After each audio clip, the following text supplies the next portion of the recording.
All right, boys and girls, we are back to finish adding color to our Zentangle pumpkin. We finished adding our patterns to every other one, and now we have these empty bumps that we're going to add some fluorescent or neon colors to.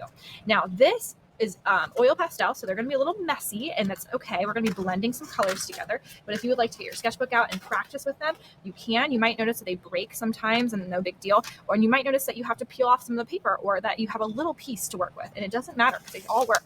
So when you're drawing with oil pastel, you'll notice it's kind of messy, it gets on your finger, so try not to rub it too much with your finger.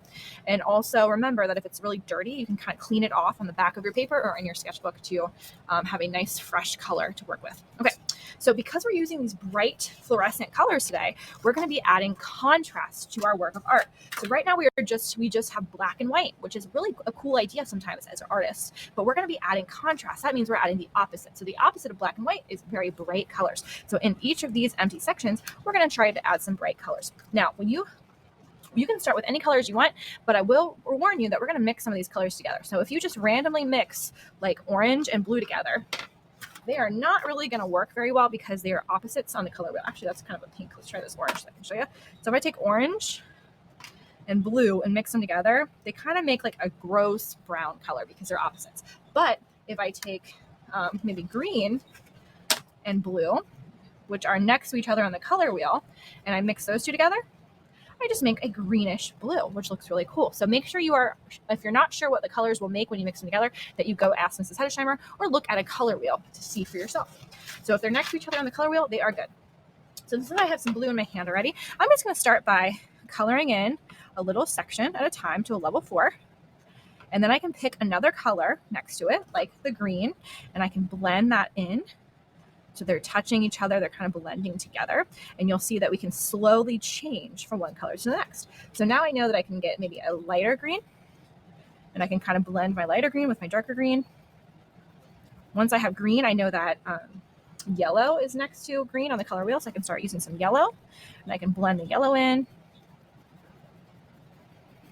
I know that orange is next to yellow on the color wheel, so I can add some orange next to my yellow and blend those together.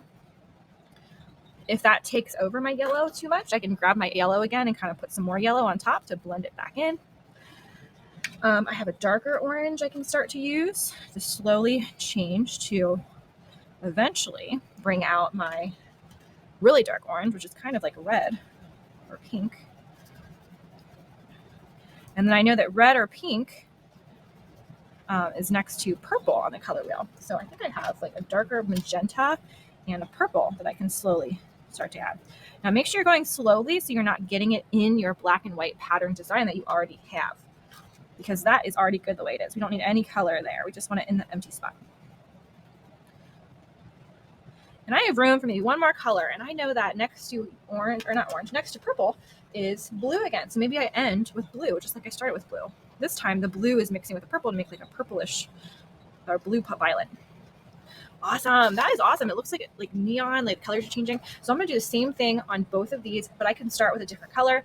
I could go back and forth between, like, if I don't want it to be like a rainbow, I could go back and forth between like yellow and red and just do yellow and red colors. So the rest is up to you. So I'm going to go ahead and color these two sections in to a level 4.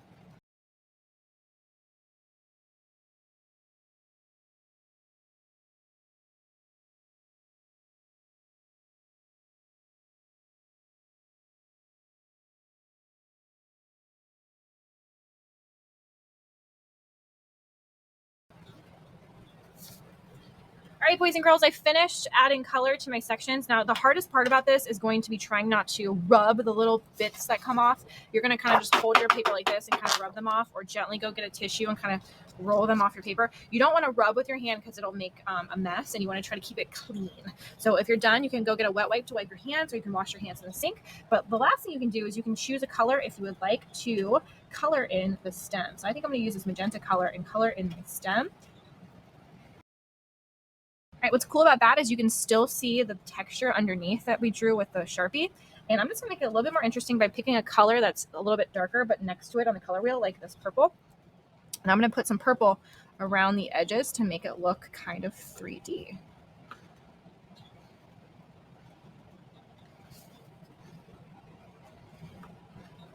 So that was just a fun addition.